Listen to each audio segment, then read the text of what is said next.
A very beautiful good morning to all of you 8th class. I hope students you all are doing great. So बच्चे हमने chapter 11 formation of erstwhile Jammu and Kashmir and the Dogra rule discuss करना start किया था. ठीक है, previous lecture में हमने female education के बारे में डिस्कस किया था. आज हम नेक्स्ट पैराग्राफ स्टार्ट करेंगे. So let's start. Women in everyday life. During the 19th century, the inhuman social practices like sati, child marriage, prohibition of widow remarriage, female infanticide, and immoral trafficking were prevalent in Jammu and Kashmir region. Females were considered inferior to males. So students 19th century में Jammu and Kashmir state में बहुत सारी inhuman social practices चली आ रही थी, जैसे सती, child marriage, बच्चों की शादी कर दी जाती थी. सती क्या हो गया? अगर किसी वुमेन के हस्बैंड की डेथ हो जाती थी तो सती प्रथा ये प्रथा थी कि वुमेन को अर्थी के साथ जिंदा जला दिया जाता था. ठीक है, विडो की दोबारा रीमैरिज नहीं हो सकती थी. फीमेल इन्फेंटिसाइड, ठीक है, बहुत सारी social practices, inhuman social practices JNK state में चली आ रही थी. फीमेल्स को मेल्स के मुकाबले में इन्फीरियर समझा जाता था. ठीक है, the root causes of discrimination against women were educational backwardness, abject poverty and economic servitude. So बच्चे, सर्विट्यूड हो गया गुलामी. ठीक है, जो मेन कॉज था डिस्क्रिमिनेशन का जो वुमेन्स फेस कर रही थी 19th सेंचुरी में JNK स्टेट में, वो किस वजह से था? एजुकेशनल बैकवर्डनेस, कि लोग जो थे इतने ज़्यादा पढ़े लिखे नहीं थे. ठीक है, सेकंड पॉवर्टी, गरीबी बहुत ज़्यादा थी. एंड थर्ड है इकोनॉमिक सर्विट्यूड. सो बच्चे, इकोनॉमिक सर्विट्यूड मीन्स कि JNK स्टेट इतनी इकोनॉमिकली भी डेवलप नहीं हुई थी. ठीक है, तो इकोनॉमिकली भी बैकवर्ड थी. ये सारे कॉजेस थे जिनकी वजह से 19th सेंचुरी में जम्मू एंड कश्मीर स्टेट में वुमेन्स को डिस्क्रिमिनेशन फेस करना पड़ रहा था. ठीक है, window remarriage was considered as social taboo among Hindus. Hence, the forced widowhood was prevalent among them. All this made the position of women deplorable in the society. Deplorable means बुरा. ठीक है, सो बच्चे, विडो रीमैरिज की जो विधवा औरतें हैं उनकी दोबारा शादी को हिंदूज जो थे उन्होंने एक मुद्दा बना के रखा हुआ था.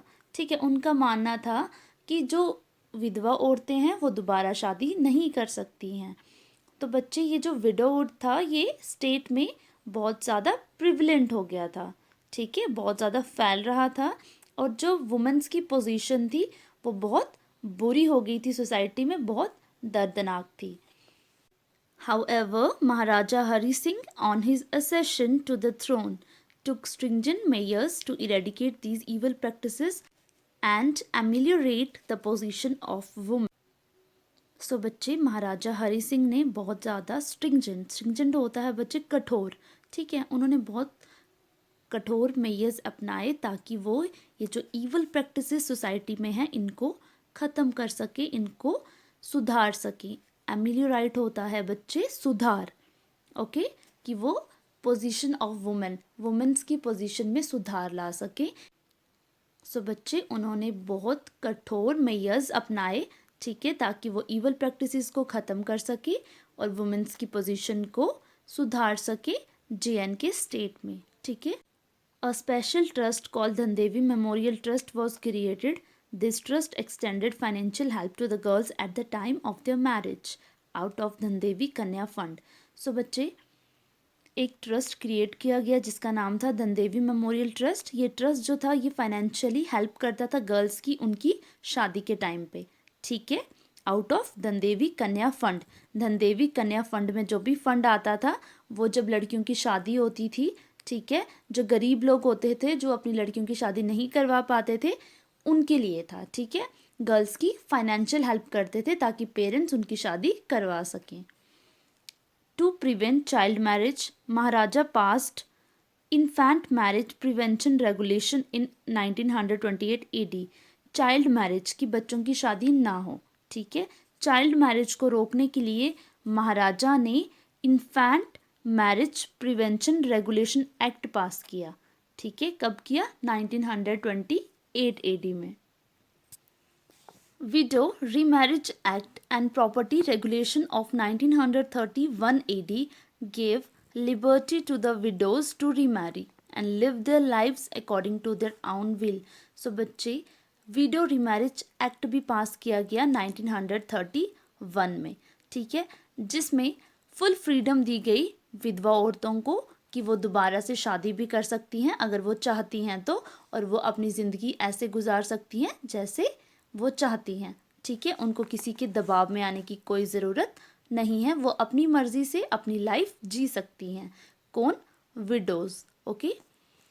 From hunger and hardship to reform a trajectory.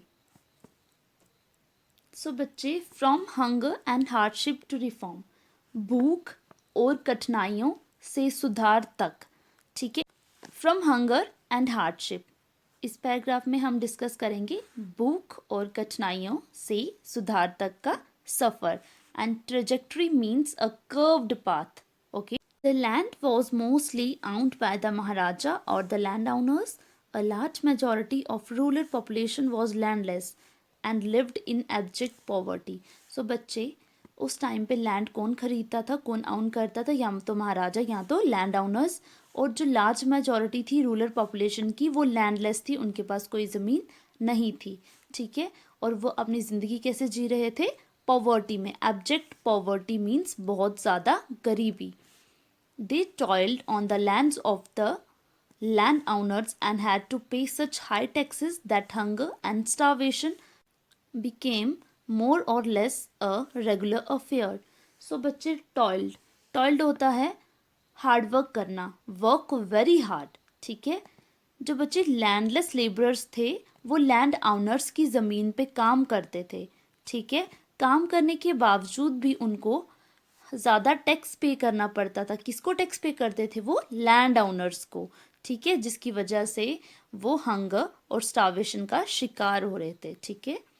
Everybody including carpenters, weavers, craftsman, boatman, butchers, bakers was taxed.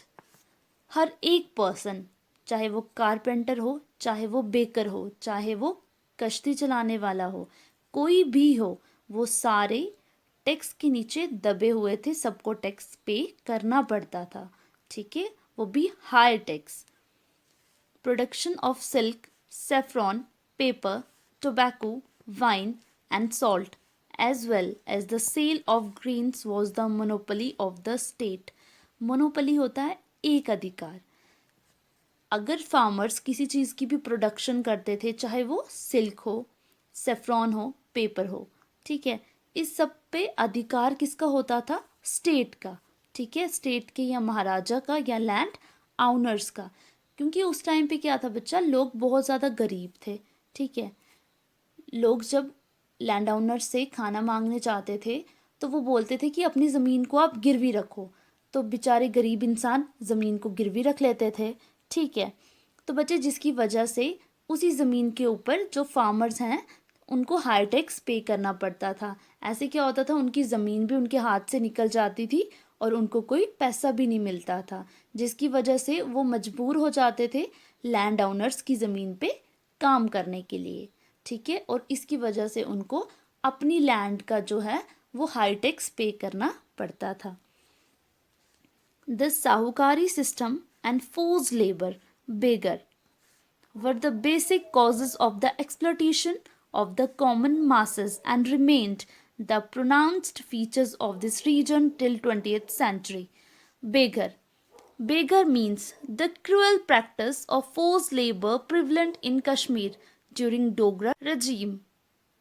It was mainly employed for the construction of Gilgit routes and transportation of ration for Dogra soldiers to Gilgit and other far off places. Beggar. So students, बेगर एक practice थी, ठीक है, cruel क्या हो गया, निर्दयी।